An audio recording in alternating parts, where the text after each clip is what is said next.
Thanks for joining News 3 Now at 10. I'm Amanda Quintana. More than 75 people are displaced tonight after an apartment fire in the 3100 block of Muirfield Road today. The Madison community is coming together today to celebrate the life of Anissa Scott, the 11-year-old girl who died after being shot while riding in a car in Madison last week.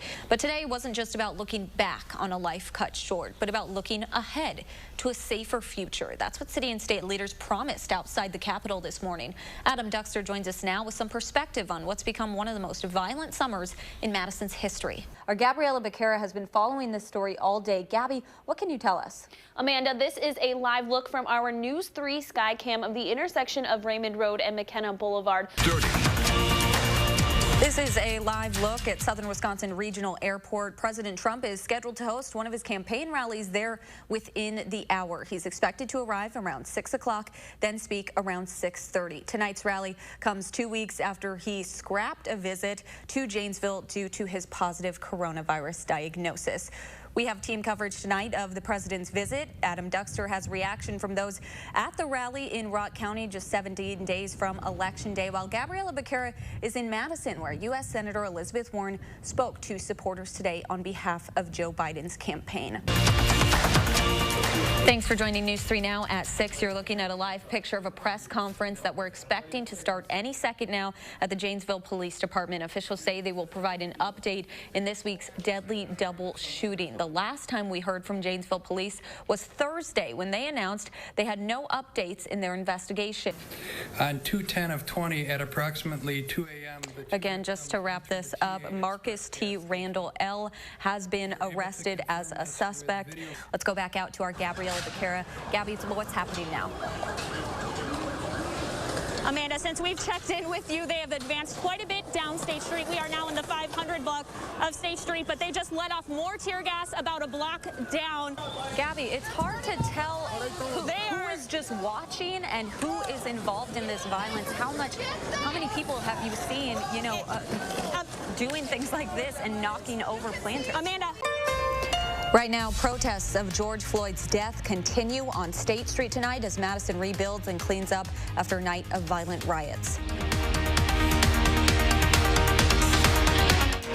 This is News 3 Now at 10. Thanks for joining News 3 Now at 10. The Wisconsin National Guard, along with other law enforcement agencies, are assisting Madison police tonight in the hopes of preventing another night of violence. A curfew is also currently in effect that remains on the Isthmus until 5 o'clock tomorrow morning. Our Madeline O'Neill joins us live on State Street with a look at how things are going tonight. Maddie, it was peaceful. It sounds like some things may have changed. This is a much different scene than we saw even 10 minutes ago. Well, thanks for joining us. Wisconsin health officials reported 2 more coronavirus-related deaths today, and that includes the first here in Dane County. Exactly 3 weeks after hitting 100,000 all-time cases, Wisconsin has added another 50,000. For reference, the Badger State reported its first COVID-19 case on February 5th. It took more than 5 months until July 28th to reach 50,000. Then nearly 3 more months to reach 100,000, but just 21 days to reach today's marker. DHS and county dashboards show an increase of nearly 2,500 cases over the last day, bringing the all-time total north of 150,000. Now the Packers are heading to the NFC Championship. We'll have highlights and a preview of what's next, and reaction from Green Bay with our Madeline O'Neill and Melissa Kim at Lambeau Field. Plus, see how Packers fans in our community pitched in to benefit a good cause today. From the Channel3000.com Alert Center, this is News 3 Now at 10.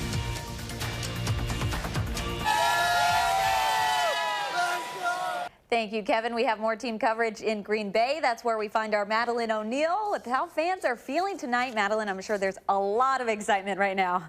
Go and Google it. They're really funny. They're like, Lowry. So the kids are getting really creative, really fun, Amanda. I love watching all of them because you kind of get to see a different side of these players and their families. This is a special edition of News 3 Now, Class of 2020.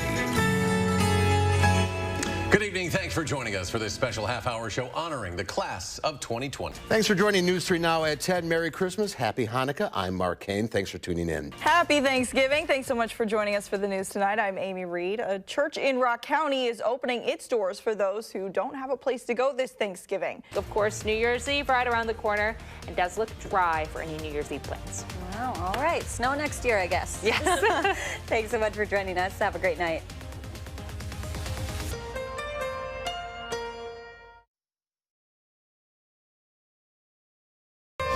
Now we're live in downtown Madison, where protests demanding justice for George Floyd enter their 9th day. And we'll introduce you to a woman who's one of the last ones to leave demonstrations at the Capitol every single night.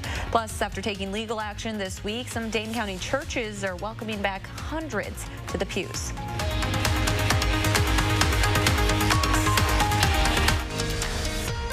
This is News 3 Now at 5:30. Thanks for joining News 3 Now at 5:30. I'm Amanda Quintana. Demonstrations in downtown Madison demanding justice for George Floyd and supporting the Black Lives Matter movement are wrapping up their second weekend tonight. Adam Duxter joins us on University Avenue, where people are gathering before tonight's Solidarity March. Adam? Yeah, Amanda, the crowd's continuing to kind of fill in here at the intersection of University and Park for this march that is led by the African American Council of Churches. And we'll give you a bit of a look at some of the folks that are filling in here. And we'll have a full report. You'll hear from organizers as well as Interim Police Chief Vic Wall, who is at this event tonight at 10. All right. Thank you so much, Adam. Madison for Black Lives is the group behind the protests at the steps of the state capitol every night this week. A group of young girls are leading the demand for change, while others get behind them in support. Gabriela Becerra joins us now to introduce us to the woman who shows up every night to make sure this group stays safe. Amanda, I first met Ebony earlier this week while she was making her rounds at a protest. She's the person making sure that everyone has food, water, masks, and hand sanitizer. But more than that, she's the person making sure that no one stops the youth from raising their voices. Meet Ebony Anderson Carter. Ladies, how y'all doing? I just wanted to come up to you and introduce myself. My name is Ebony. Everybody has an idea, and ideas can work. But everybody's got to be willing. You got to be willing to give everybody a seat at the table to be able to listen to those things. There will not be a youth protest tonight, according to Ebony. Organizers are resting up and preparing for an entire week of more protests and conversations about policy change. They will be back Monday night. All right. Thank you so much, Gabby. New tonight, the Madison Teachers Union is calling for the removal of school resource officers from the city's 4 high schools and asking the district to commit to social emotional learning and to employ more full-time social workers, nurses, psychologists, and counselors. In a statement, MTI President Andy Wadey writes in part, if we are serious about being anti-racist as a Madison community, we must fully support our students, not just by subtracting one group, the school resource officers, but significantly adding another. MTI is a member-led organization that represents about 3,000 MMSD employees.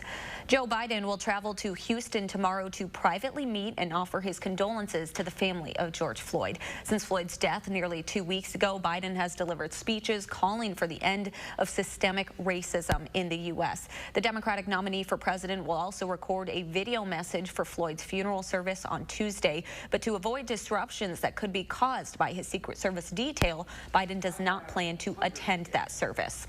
Let's get a look at your first warned weather with Dana Fulton. Another beautiful day to get outside, Dana. It did turn out to be fantastic. Sunny and really pleasant right now. So if you do have any plans outdoors for this evening, you should be all good to go. Here's a live look with our Edgewater Skycam. People out enjoying the lakes. I know a lot of folks getting out and trying to fish.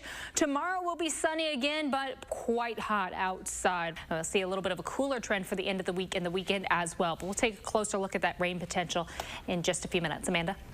Thank you, Dana. There's good news tonight in Wisconsin's battle against the coronavirus. The percentage of positive COVID-19 cases has dropped again to 2.3%, declining for its 4th day in a row. Health officials are reporting 264 new cases of the virus today, just over half of the nearly 500 cases reported on Thursday. DHS data shows that only 2 more people have died due to complications of the virus today, putting the state's death toll at 647 people. About 2/3 of the almost 21,000 confirmed cases in the Badger State have recovered.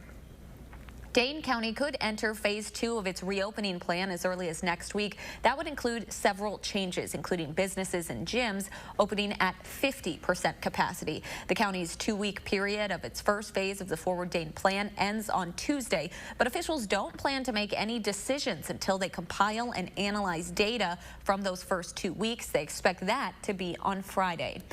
Local churches are welcoming back worshipers for Sunday service after some changes to the Forward Dane plan. Following legal action by the Catholic Diocese of Madison, Dane County is no longer considering religious worship services as mass gatherings. Tehelil Mohedin joins us now with that story. Starting today, churches are able to fill their pews with parishioners up to 25% capacity instead of the plan's previous 50-person limit. I joined the worshipers at St. Maria Goretti Church on Madison's west side earlier today for their first Mass since closing in March. I felt kind of like an insane person when I get up there to preach a homily to an empty church and hope that someone's listening or watching on the other end of the internet. Father Bill Van Wagner says it's wonderful to be welcoming back his parishioners for Sunday Mass. As a priest, we are called to be, at radical availability of service of our people and of God's people, and it's been very difficult to be without them for the last number of months. So it's wonderful to be able to see them again face to face. To assemble as other essential businesses are assembling. Church representatives say a large portion of their parishioners are seniors who are still choosing to remain at home. The church plans to continue live streaming their services and monitoring their capacity limitations to ensure they remain within the 25% limit. Thank you so much, Tehelil. Janesville police are searching for a teenager wanted for attempted first-degree intentional homicide. Officials are looking for 17-year-old Keenan Clemens. They say he's about 6 feet tall with short braided hair and a thin build. He was last seen wearing a dark-colored sweatshirt and dark-colored pants. Police say Clemens is connected to a shooting near Lincoln Elementary School on Conde Street yesterday afternoon. Officials responded to that scene shortly before 5 o'clock. A victim was transported to Mercy Hospital, where he's being treated for life-threatening injuries. Anyone with information is asked to contact Janesville Police. Madison police are investigating a damaged door at a car dealership on Odana Road. Security at Rusadero Kia found the door broken around 4 o'clock this morning. Police say they do not believe the incident is related to any of last weekend's violence on State Street and around Madison. Coming up on News 3 Now at 5:30, Consumer Reports tells us how one kitchen upgrade can make all the difference in keeping everything clean.